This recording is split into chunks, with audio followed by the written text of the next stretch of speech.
I'm Corbett Wall with DB Auction, here with your feeder flash for Monday, August the 23rd, brought to you in part by Joplin Regional Stockyards.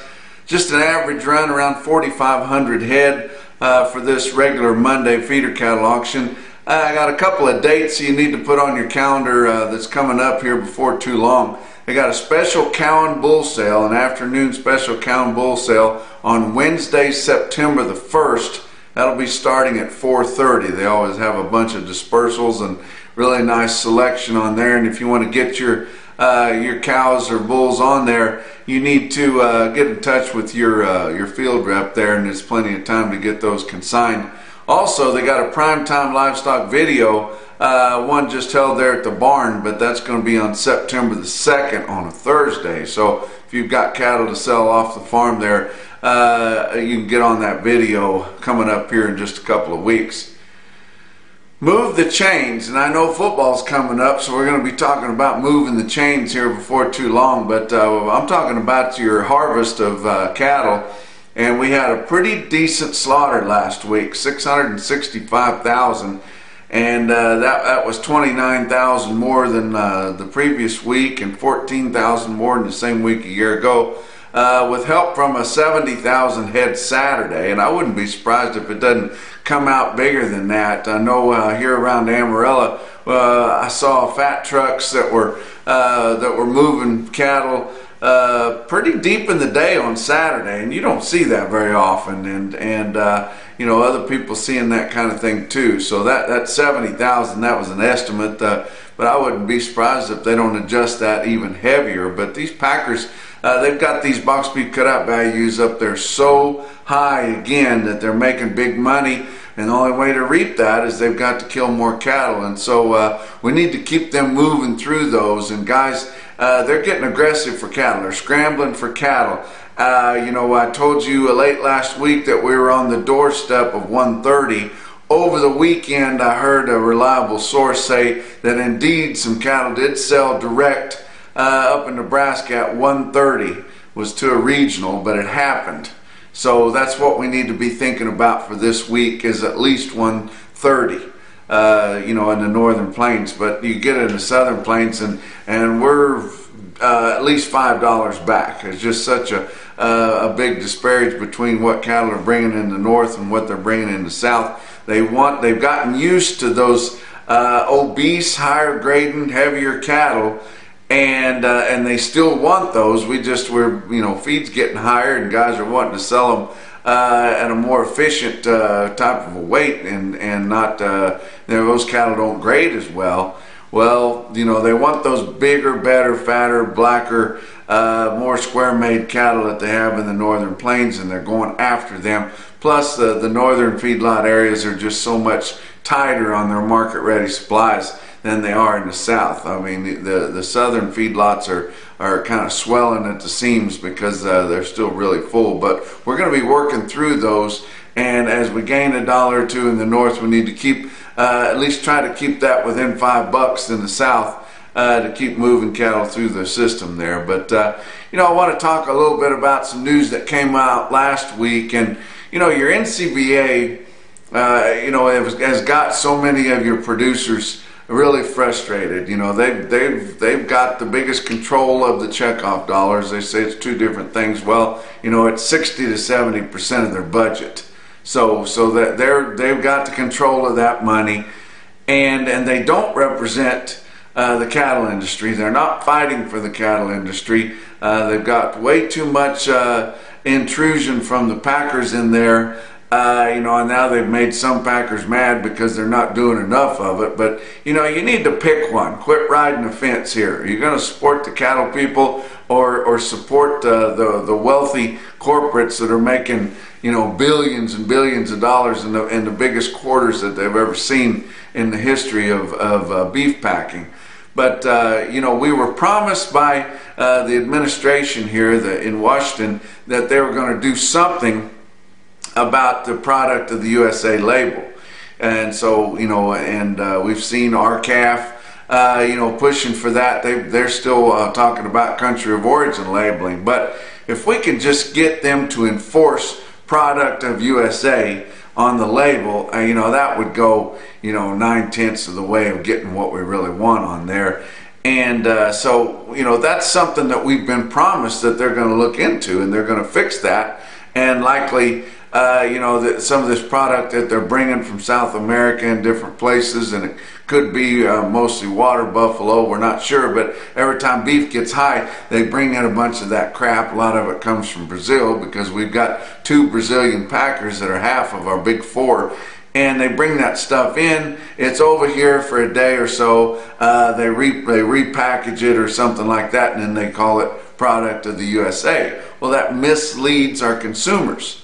So we've been promised that they're going to do something to fix that. The government is. USDA is going to enforce that. We've been promised that. And then NCBA comes in and files a petition.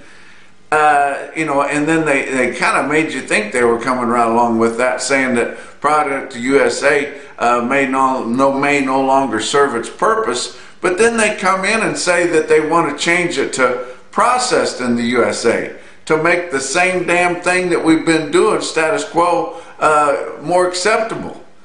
And that's just crazy. That just completely pulls the rug out from under what everybody's been trying to do. It takes the teeth completely off of that labeling there. And it's blatant that they're wanting to keep things status quo and keep things like they are, and they're doing that to help the packer. Now, you know, the leaders of NCBA, I mean, do they think cattle people are that stupid? That's going to help us in any way? No, it's going to hurt. You know, there they said they were going to, you know, give us what we want. Just be a matter of time, and then they want to take the teeth completely out of it. Well, those people in Washington, they don't understand. They assume that NCBA represents the cattle people, and we've got to get around that and tell them that you know, hey, wait a minute, we're not sure if we're behind that or not. They may control all the money and have the prestige, but you know, they're not doing a good job for that. But luckily, Senator Rounds from South Dakota understands that. You know, I've met him. He's been at one of my presentations before when I was up there, Wessington Springs, South Dakota. Tell you what, he's a guy that understands the industry, understands his state, his constituents. He's fighting back, and you know, and he said, well, that's just ridiculous. In fact, he's going to introduce a bill called, or has, the USA Beef Act, that is going to force them to go ahead and fix that product of the USA label, and it's going to enforce it and say that anything that has that on there has to be born, raised, fed, processed, the whole 9 yards in the USA. And that's what absolutely needs to be done. But that bill has been endorsed by the U.S. Cattlemen's Association and RCAF.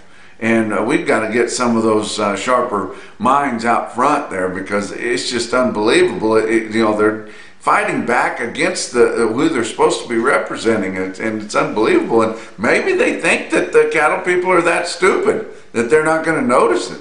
But I just can't believe it. But you know, I would assume, I guess, if it looks like that we're going to get our minimum mandated negotiated cash trade bill pushed through, they'll probably fight back against that too.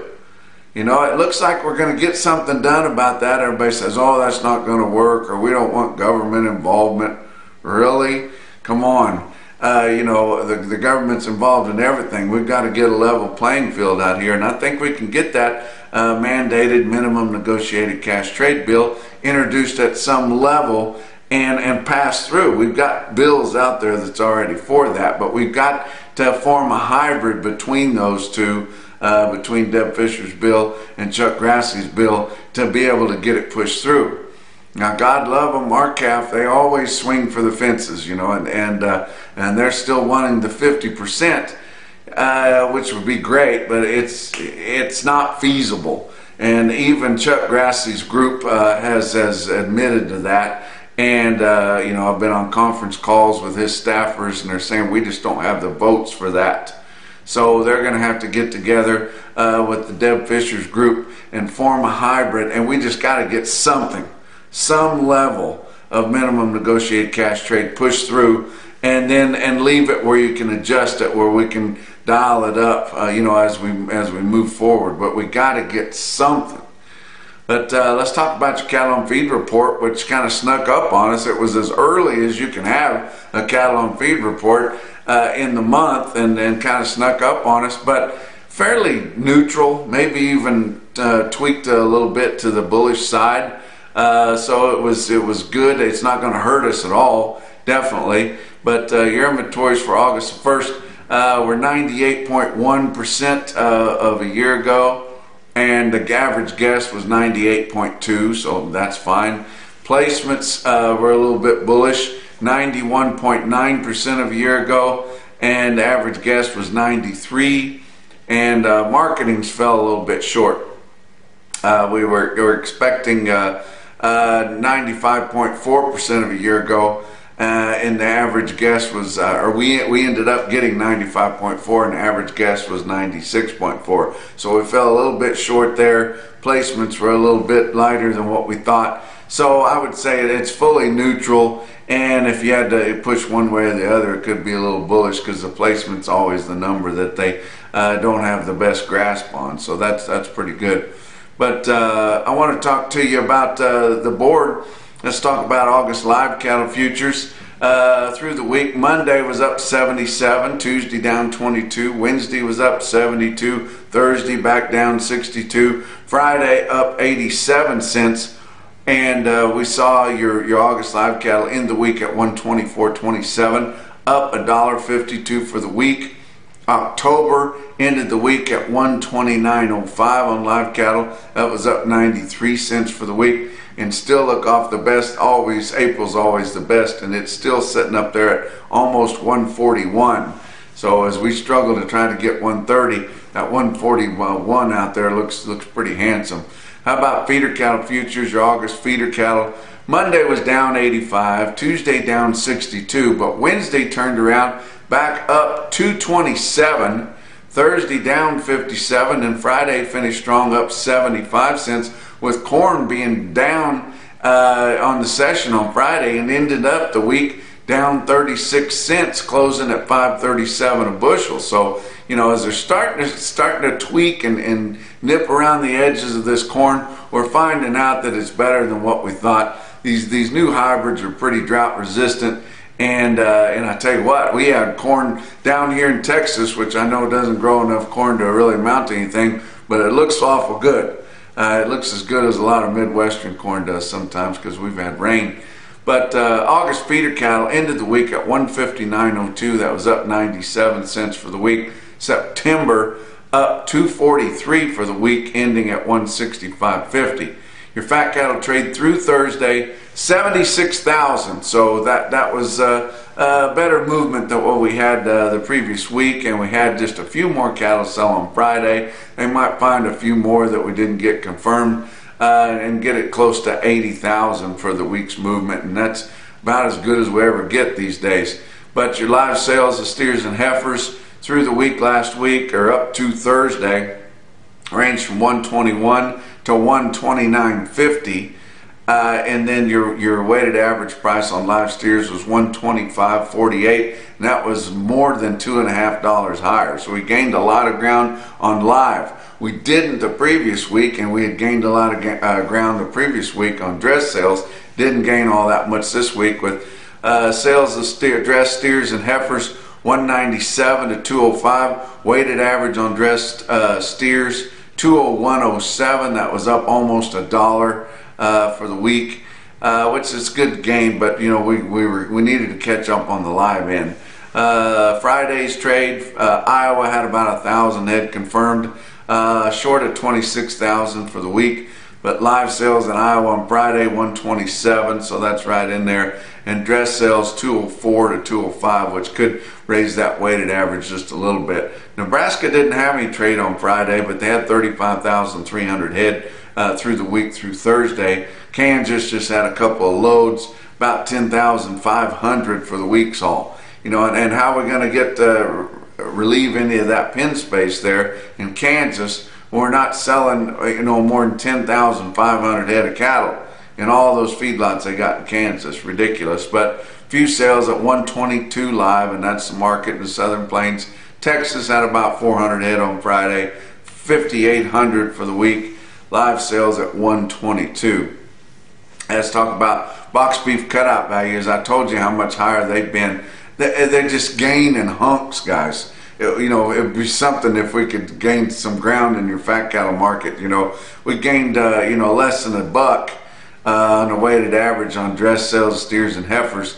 They gained $27 on choice cuts on your weighted average compared to the previous week. But like I said, your weighted average on all of last week's sales, choice cuts, $338.92, up $27.19 from the previous week, and they can't quite give up $1 dressed cattle. It's something, isn't it? And indeed, late sales late in the week were a lot higher than that 339 almost. 345.06 was your Friday afternoon trade. And then select weighted average on all of last week's sales, 311.01, up $22.66. And your late of the end of the week was even higher than that at 318.53 on Friday afternoon. 472 loads of cuts, grinds, and trimmings. Your slaughter, I told you about that. It's heavier, so we had a good deal there. I want to tell you about some feeder cattle that might make you some money. And I always talk about the highest and best quotes because that's what's fun and it's what's fun to do. But tell you what, guys, these cattle are going to keep getting higher. They're just flat going to keep getting higher, and you need to get your hands on some. If you're going to have some wheat pasture, guys are just starting to get ready to plant wheat. A few guys have planted some wheat already down here in the southern plains. But as you're starting to get ready to that, you might want to go ahead and get some cattle in and get them warmed up and get them ready to turn out, because these cattle are going to get higher. You can buy some cattle worth the money. You can lock in a decent profit, and then all you got to do is keep them alive and put the weight on them. You can go in there and get you a policy for that livestock risk protection. I've been telling you some outfits that can help you get that. You can lock in a price there. Don't have to worry about margin calls. But one place you can order some cattle is my old buddy Ellison Carter there in Santo, Texas. He gives me some quotes periodically here, and I want to tell you some prices on some calves that you can buy and some yearlings too. But this is a delivered price to the Texas Panhandle or up in Oklahoma from where he's at in Central Texas there. But you can kind of extrapolate from there what it would cost to get those cattle to you. But on steers and bulls mix there, we're talking about little sales in Central Texas where he buys most of these cattle. You get this was what he gave me over the weekend. These were late week shipments that he sent this past week. But a load of 350-pound steers, a good enough kind, at 181. Load weighed 415 at 172. Load with a planer end on them, weighing 460 at 167. Now here's some cattle be all black and mostly all steers, weighing 495 at 169. 515-pound load, all blacks at 168. Some feeding type cattle, load weighing 675, all yearlings and all steers at 152 delivered, and a load of yearling steers weighing 765 at 144. Now on the heifer side, load with a planer end on them weighing 415 at 134. 515-pound load of heifers, all black, 149.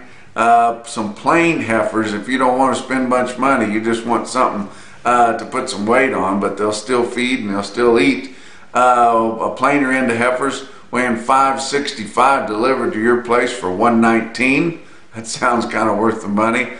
Some ones and twos mixed, a little bit edge plain on there, weighing 615 at 130, and then some all black heifers weighing 635 at 137.50. If you're interested in those, get a hold of EllisonCarterCattle.com. Let's talk about your auctions, brick and mortar sales, and kind of the market last week. Your real-time index ended the week at 154.48. That's based on an 800-pound steer. That was down just a quarter 100 for the week. But basically, your cash feeders in your sale barns all through the country this past week were just kind of unevenly steady.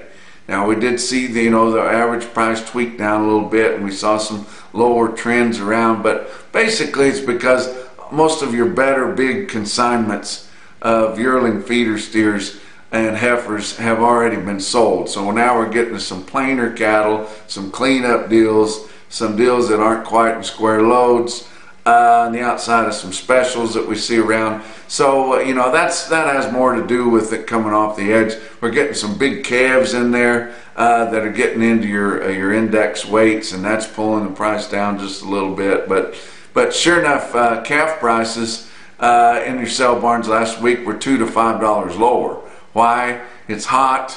It's hot and dusty a lot of places where they straighten those up, and you're getting a lot of unweaned calves coming to town already because it's dry in places, and they're just pulling them off and selling them. That's going to hurt your calf market when you got a lot of ballers in there. Let's talk about some sales. Talk about representative sales all around the circuit. How about Fort Scott Livestock Market in Fort Scott, Kansas? Look at this market report I pulled from Cattle Market Central there. You can watch Fort Scott on DB Auction every Saturday. Prices predominantly higher on all your tested weights there, but stick out weight group to me was those 373 head of 8-weight steers in Fort Scott, Kansas on Saturday. They averaged 846 with a weighted average price of 153.16 on all your 8-weight steers that went through the ring in Fort Scott. How about Fairview, Illinois sale barn there? Brian Curtis, world champion livestock auctioneer, shared that information with me. I didn't get it on late last week, but it was just Thursday of last week. But Rex McClure sells there regularly, backgrounds a lot of cattle there. He sold 5 loads of steers. They averaged 853 pounds with an average price of $159.60. That's in Illinois, people. That's where the corn is the best. And those feeders, farmer feeders there, they're driving by that really good corn, knowing that it's going to be more of it than what a lot of people are thinking. They're watching that price back up, and they think they can go get some money feeding some cattle because they know they're getting higher too. How about Montana Livestock Auction in Ramsey, Montana? 58 head, 705-pound steers bring 166 and a quarter. How about Bluegrass Stockyards in Richmond, Kentucky? My friend Jim Doss there runs that sale barn, does a hell of a job of it, and I tell you what, how he gets so many strings of cattle in there. I mean, they just sell load after load after load, about like you was in the Nebraska sand hills sometimes. But stick out load I saw for them on Friday was 120 head of 804-pound steers, bring $155 standing in the ring in Richmond, Kentucky. How about the best quotes that I saw anywhere late last week in your Zach Tran top quote for the day? It's another one of them deals. I'll let you pick the best quote. Come out of St. Onge Livestock, St. Onge, South Dakota.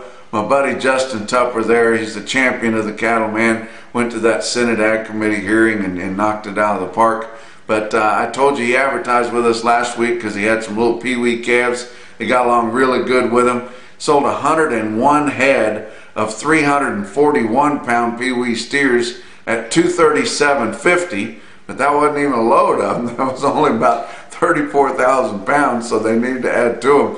But the best quote that I saw there at St. Onge was 56 head, 837-pound steers at $164 and a quarter. And that's your feeder flash for Monday.